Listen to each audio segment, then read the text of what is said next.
The Canadian Armed Forces have personnel problems. First among them, they're short-staffed by several thousand positions.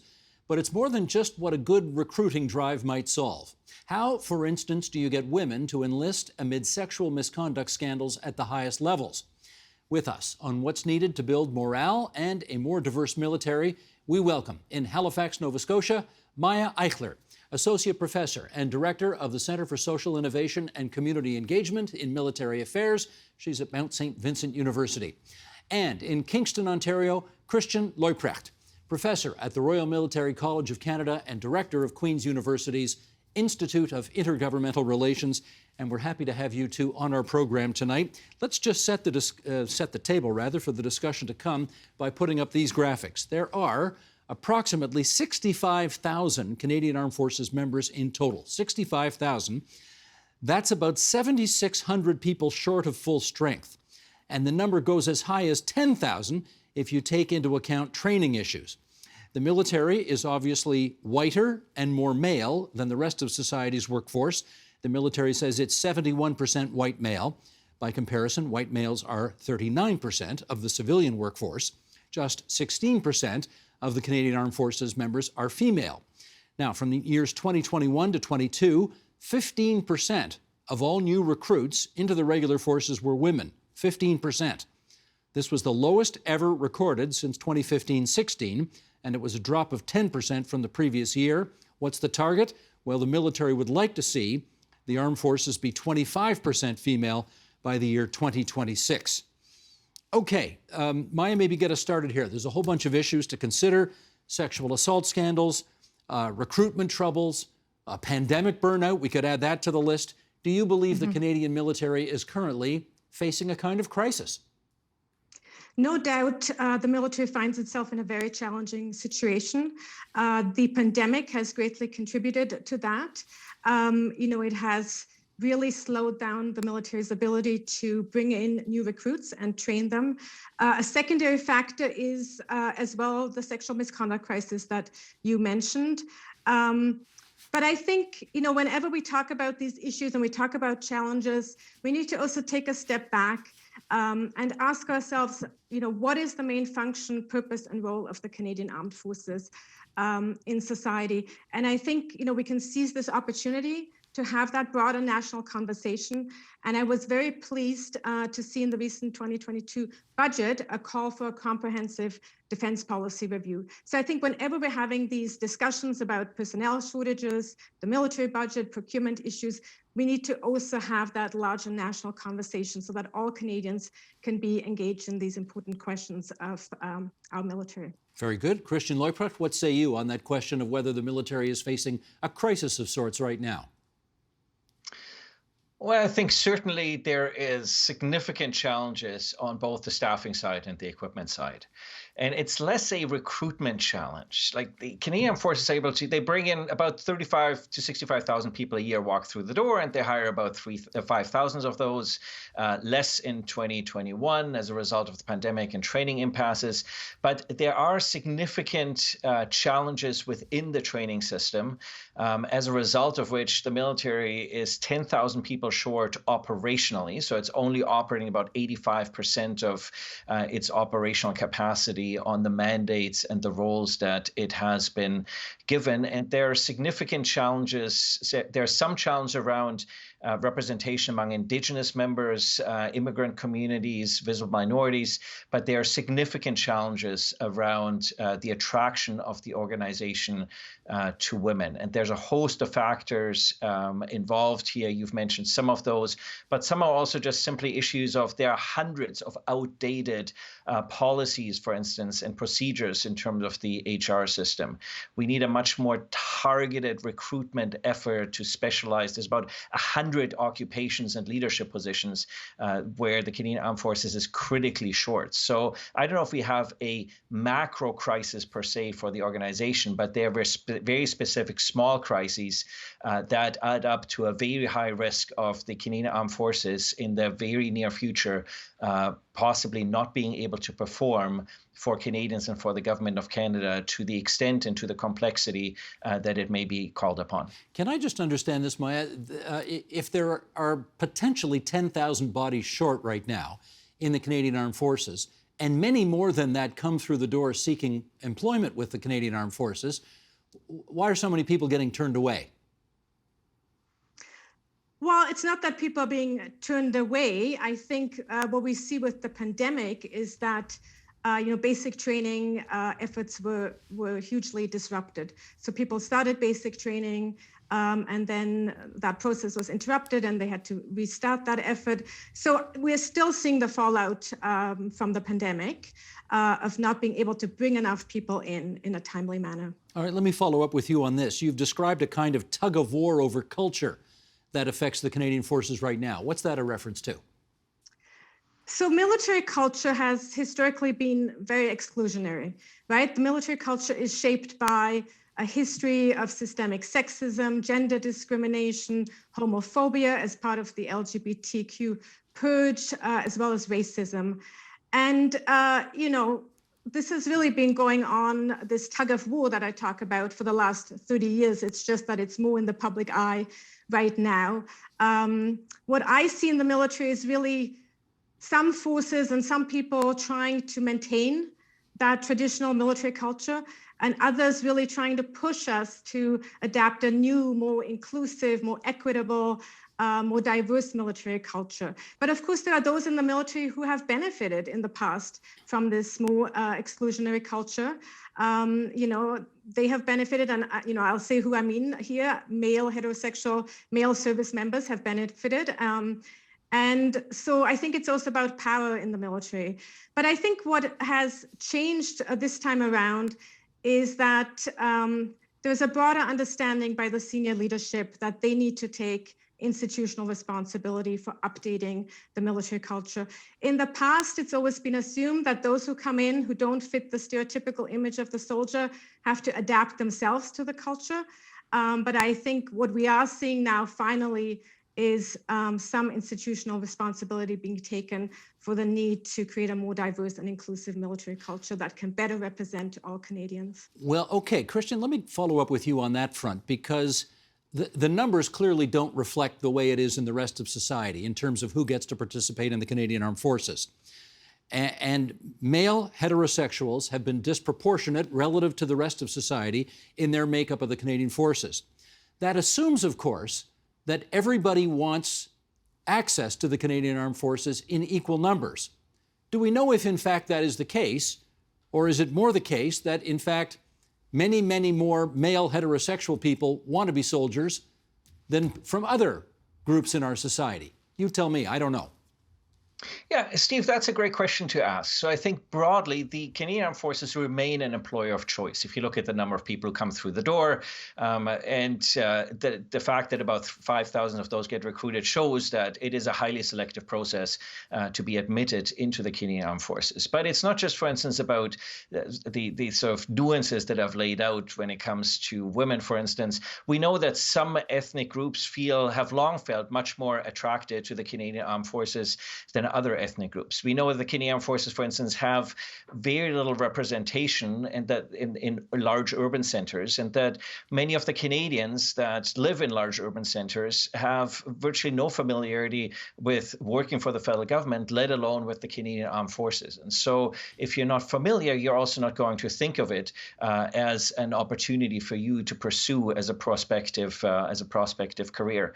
But I think, as Maya also sort of pointed out, there are interesting nuances within the organization when it comes to culture. So not only are there recruitment challenges, there are retention challenges. So we know that, for instance, we have a disproportionate number of members who identify with underrepresented groups who attrit early, so who release early after 1 or 2 deployments because they feel they didn't get the opportunities they wanted, they feel discriminated against, they felt harassed, they felt there was misconduct involved. So there are also issues on that retention side that we really need to fix. In particular, as I say, those junior members who've spent a few years in and who, for one reason or another, become frustrated with the organization or the traditional values that Maya outlines that are often very difficult to reconcile, for instance, with the modern family. And that's where we need to innovate on the policy side. The problem with innovating on the policy side, if you see 10,000 people short operationally, you don't have the staff to operate the organization, to sustain and maintain the organization,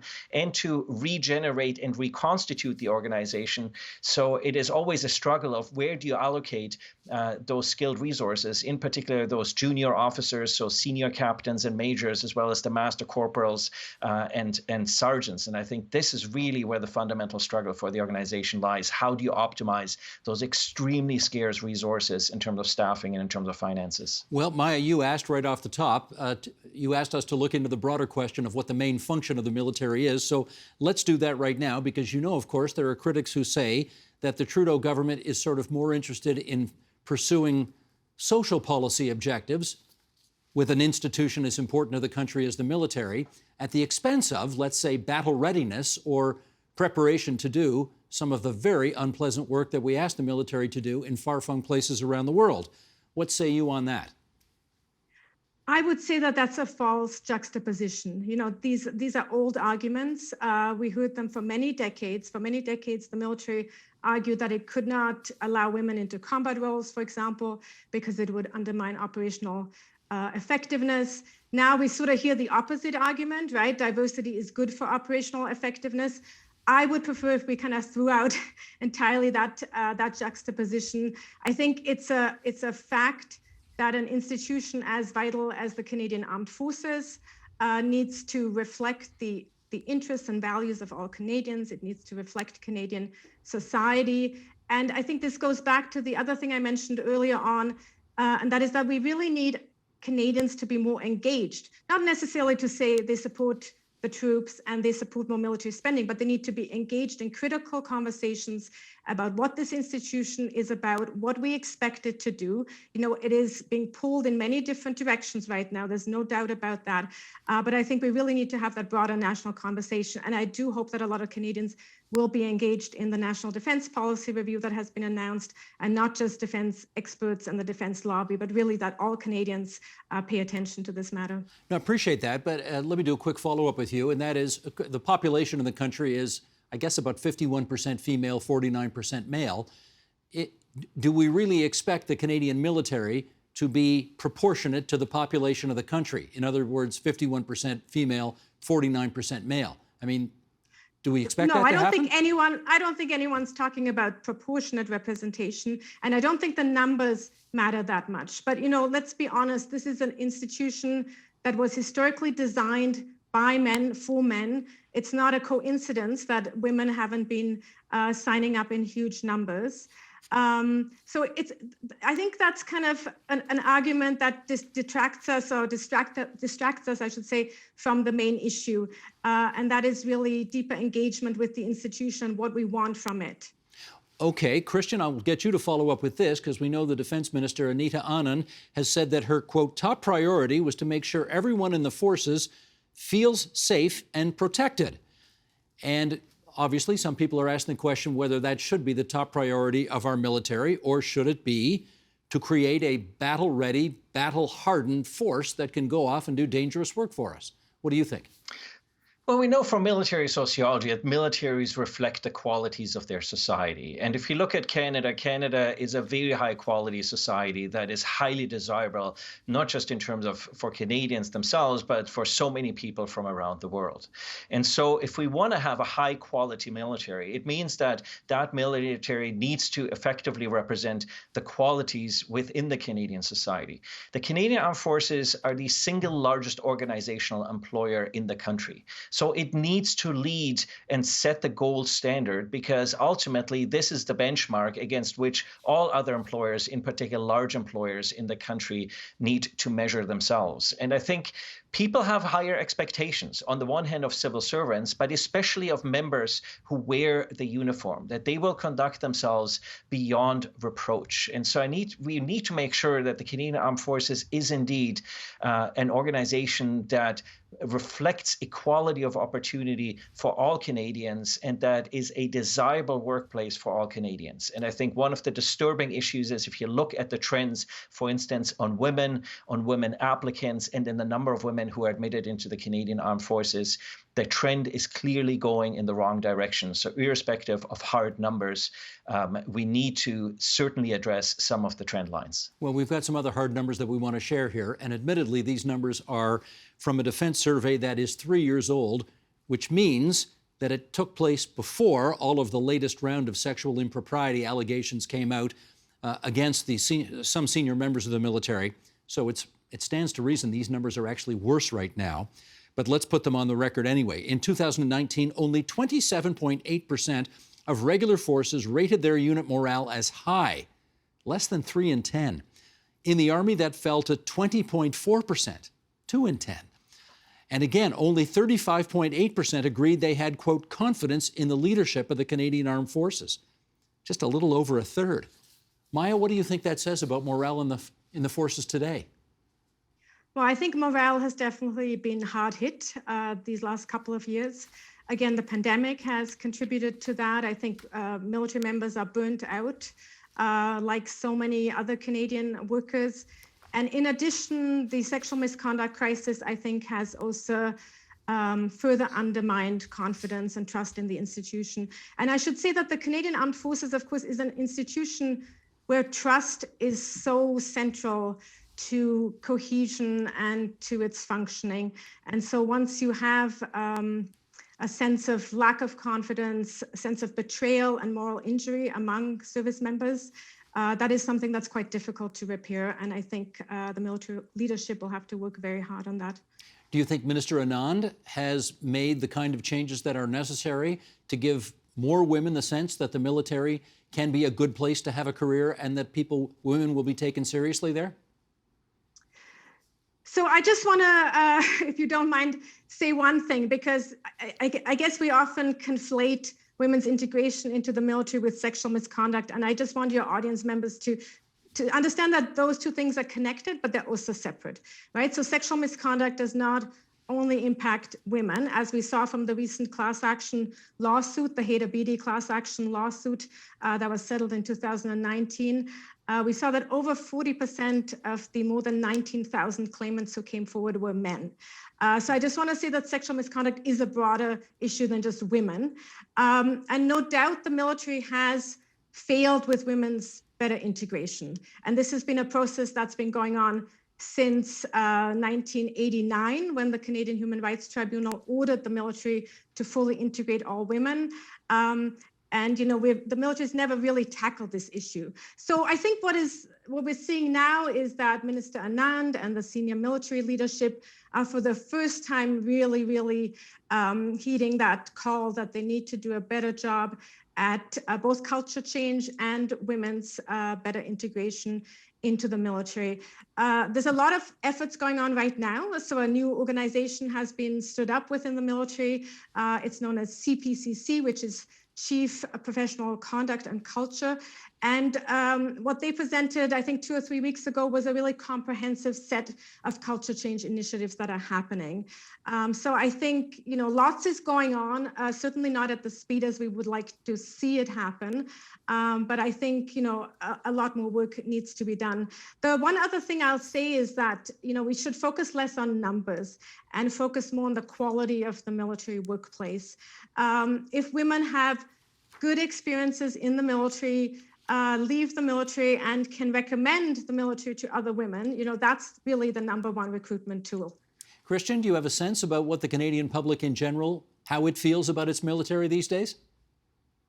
Well, so look, in terms of the numbers that you put up, the morale issues, I think, come from the fact that we've had 30 years of understaffing and underfunding relative to the number of missions and the growing complexity of those missions. And so when you're constantly short-staffed and you're constantly short on equipment, no surprise that that this creates morale problems. The other key issue that you point out in those numbers, the leadership issue, is critical within the military because it's the only organization in the country where people sign up for what is known as unlimited liability. So they can be ordered into harm's way and they cannot refuse that order unless they believe that order to be illegal. And so you have to have trust in your leadership. If you don't have that trust, your military is not going to be particularly effective.